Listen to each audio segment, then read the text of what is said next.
নমস্কাৰ সকলোকে শ্ৰদ্ধা জনাইছোঁ আৰু আশা কৰিছোঁ আপোনালোক ভালে আছে। এটি বিশেষ শিতান লৈ আজি আপোনালোকক কিছু কথা ক'বলৈ চেষ্টা কৰিম আৰু হয়তো আপোনালোকে এই যি কথাখিনি ক'বলৈ চেষ্টা কৰিম আপোনালোক ভুক্তভোগী। আপোনালোকে হয়তো প্ৰতিদিনাখনে বিভিন্ন ধৰণৰ কল আপোনালোকলৈ আহে আৰু সেই কলবিলাকে কেতিয়াবা হয়তো আপোনালোকক বিৰক্তি কৰি পেলাইছে।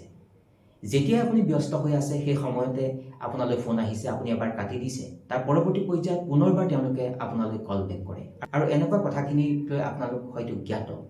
আৰু আজি ক'বলৈ বিচৰা কথাটো হ'ল যে বিভিন্ন ধৰণৰ যিবিলাক কোম্পানী আমাৰ ৰাজ্যখনত আছে সেই কোম্পানীবিলাকৰ কাষ্টমাৰ ছাৰ্ভিচ ডিপাৰ্টমেণ্ট অৰ্থাৎ CSD ডিপাৰ্টমেণ্ট বা এক্সিকিউটিভৰ তৰফৰ পৰা আপোনালৈ বিভিন্ন সময়ত এনেকুৱা ধৰণৰ কলবিলাক আহে। আপুনি কিবা এটা ইঞ্চুৰেঞ্চ কৰি ৰাখিছে, আপোনাৰ ৰিনিউ কৰিবৰ সময় হ'ল, সেই সময়তে সেই কোম্পানীৰ পৰা আপোনালৈ ফোন আহিল। তাৰ পৰৱৰ্তী পৰ্যায়ত যদি ক'বলৈ যোৱা যাব, ধৰা হ'ল আপুনি ধৰক কিবা এটা স্কিমত কিবা এটা পইচা ফাণ্ডত আপুনি ৰাখিছে, তাৰ কাৰণে আপোনালৈ কিবা এটা কল আহিলে। আপুনি ইতিমধ্যে এটা লোন ল'লে, সেই লোনটোৰ পৰা লোন আপোনাৰ টেনাৰ চলি আছে, সেই সময়তে আকৌ সেই কোম্পানীৰ পৰা আপোনালৈ ফোন আহিলে বা সেই বেংকৰ পৰা ফোন আহিলে। আৰু আটাইতকৈ এটা গুৰুত্বপূৰ্ণ কথা বুলি মই ক'ম যে আপুনি ধৰক শ্বপিং মললৈ গ'ল, যেতিয়া আপুনি শ্বপিং কৰাৰ পাছত আপোনাৰ ফোন নাম্বাৰটো তেওঁলোকে বিচাৰে আৰু আপুনি তাত দি থৈ আহিলে। দি থৈ অহাৰ পৰৱৰ্তী পৰ্যায়ত আপুনি 2-3 দিনৰ পিছতে আপোনালৈ ফোন আহিল তেওঁলোকৰ পৰা যে আমাৰ মলত অফাৰ চলি আছে, আপুনি 5,000 ৰুপিজ যদি আপুনি বাই কৰে তেতিয়াহ'লে আপুনি 50% ডিছকাউণ্ট পাবলৈ সক্ষম হ'ব। আৰু এনেকুৱা ধৰণৰ ফোন কলবিলাকে মানুহক বিৰক্তি কৰি পেলাইছে। আপোনালোকলৈ হয়তো আহিছে এনেকুৱা ধৰণৰ ফোন। এতিয়া কথাটো হ'ল কি যে সেই কোম্পানীবিলাকে আপোনালৈ যেতিয়া ফোন কৰে কিন্তু তেওঁলোকে মাধ্যম ভাষা হিচাপে ব্যৱহাৰ কৰে হিন্দী ভাষা বা ইংৰাজী ভাষা। কিন্তু মই এইখিনিতে এটা কথা উল্লেখ কৰিব খুজিম, মই কোনো ভাষাক অৱহেলা কৰা নাই, কাৰণ ভাৰতবৰ্ষত বিভিন্ন ধৰণৰ ভাষা ভাষীৰ মানুহে বাস কৰে আৰু সকলো মানুহৰে নিজৰ এটা ভাষা আছে আৰু সেই ভাষাটোক আচলতে ব্যৱহাৰ কৰিবলৈ বিচাৰে। প্ৰতিটো ভাষাই বিকাশ হওক, মই তাত কোনো ধৰণৰ বেলেগ ধৰণৰ কথাটো ক'বলৈ যোৱা নাই, কিন্তু মই এই কথাটো ক'ব বিচাৰিম যে যিবিলাক ফোন কল আহে বিভিন্ন ধৰণৰ কোম্পানীবিলাকৰ পৰা, যিবিলাক কোম্পানীয়ে বিভিন্ন ধৰণৰ এক্সিকিউটিভবিলাক পুহি ৰাখিছে, তেওঁলোকে প্ৰধানকৈ আমাৰ ৰাজ্যখনত হিন্দী বা ইংৰাজী ভাষাটোক প্ৰয়োগ কৰিবলৈ চেষ্টা কৰে। কিন্তু আমাৰ কিছুমান ইয়াত ভুল আছে।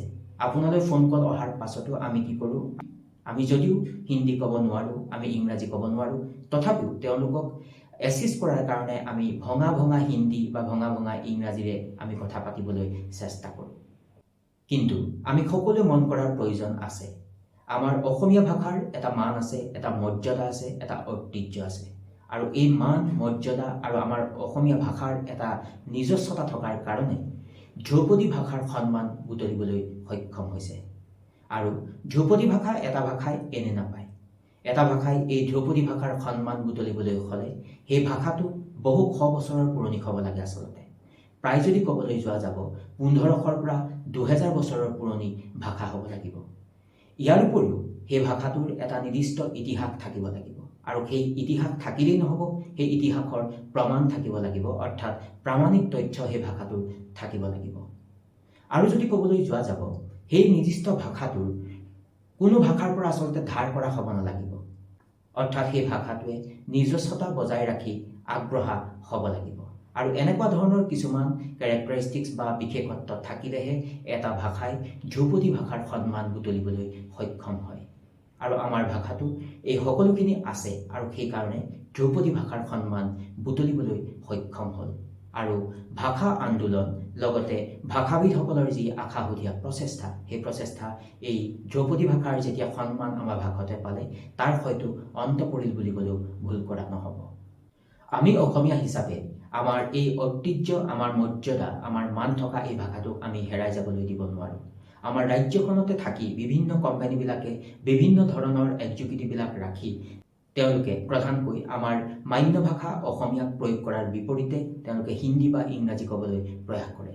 কিন্তু এই ক্ষেত্ৰত আমি কিছুমান ভুল কৰিছোঁ, কাৰণ আমি তেওঁলোকক, মই আগতে উল্লেখ কৰিছোঁ, আমি তেওঁলোকক এছিষ্ট কৰাৰ কাৰণে, তেওঁলোকক কোঅপাৰেট কৰাৰ কাৰণে তেওঁলোকৰ ভাষাটোকে আচলতে আমি প্ৰয়োগ কৰিবলৈ চেষ্টা কৰোঁ।